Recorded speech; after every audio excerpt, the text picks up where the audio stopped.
মিন আশরাতিস সাআতি আইয়ুরফাল ইলমু ওয়া ইউকসারুল জাহাল।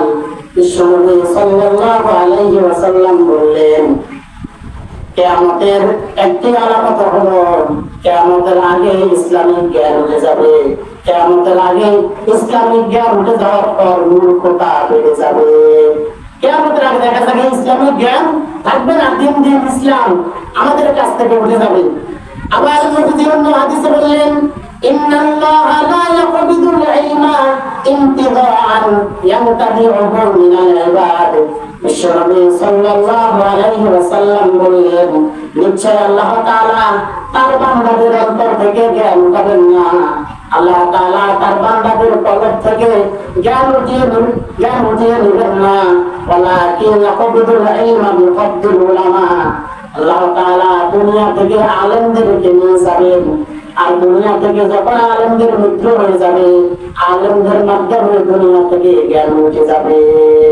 দুনিয়া থেকে যখন ভালো ভালো আলেমরা চলে যাবে, ভালো ভালো আলেমরা চলে যাওয়ার মাধ্যমে দুনিয়া থেকে জ্ঞান উঠে যাবে। এক পর্যায়ে এমন অবস্থা হবে, দুনিয়াতে যখন কোনো আলেম থাকবে না, যখন দুনিয়াতে আলেম থাকবে না, তখন মানুষ মূর্খদেরকে আলেম বানিয়ে নেবে।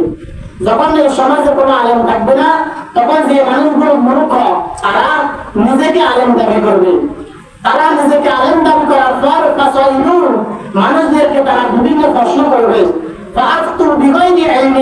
জ্ঞান নাই, তারপরেও তারা ফতোয়া দেওয়া শুরু করবে।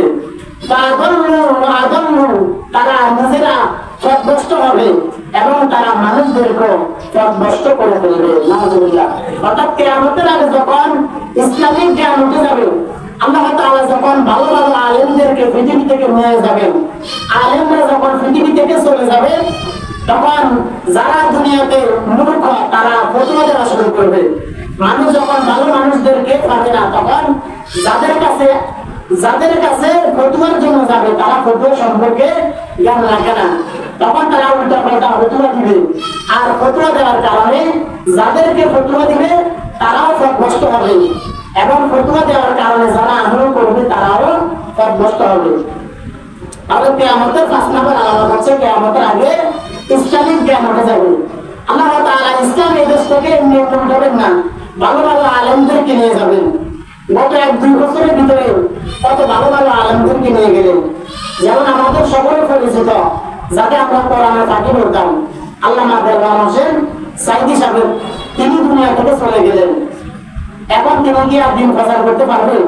তিনি চলে গেছেন, তার মাধ্যমে আর কোনো দিন প্রচার হবে না। তার যে আলোচনাগুলো ইউটিউবে রয়েছে, আপনারা হয়তো ওইগুলো শুনে কিছু আমল করতে পারবেন, কিন্তু তার জবান থেকে, তার মুখ থেকে আর কোনোদিন ভালো কথা বা ইসলামের জ্ঞান অর্জন করা সম্ভব হবে না। এরপর আমাদের এই বিভিন্ন অঞ্চলের আমাদের সকলের আমার উস্তাদ মাওলানা করিমুল্লাহ সাহেব চলে গেলেন। তার কাছ থেকে আমরা আর কোনোদিন জ্ঞান অর্জন করতে পারবো না।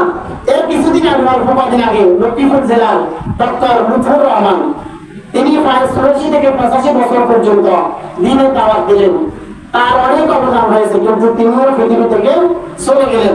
এই জন্য রাসূল সাল্লাল্লাহু আলাইহি ওয়াসাল্লাম বললেন, আল্লাহ তাআলা সরাসরি দুনিয়া থেকে জ্ঞান উঠাবেন না, আলেমদের মাধ্যমে আলেমদেরকে যখন পৃথিবী থেকে নিয়ে যাবেন, যখন ভালো ভালো আলেমরা পৃথিবী থেকে চলে যাবে, তখন আর দ্বীনের দাওয়াত দেওয়ার মতো ভালো কোনো আলেম থাকবে না। তখন মানুষ ভালো আলেমদেরকে পাবে না, সামনে যাদেরকে পাবে তাদের কাছ থেকে ফতোয়া নেওয়া শুরু করবে।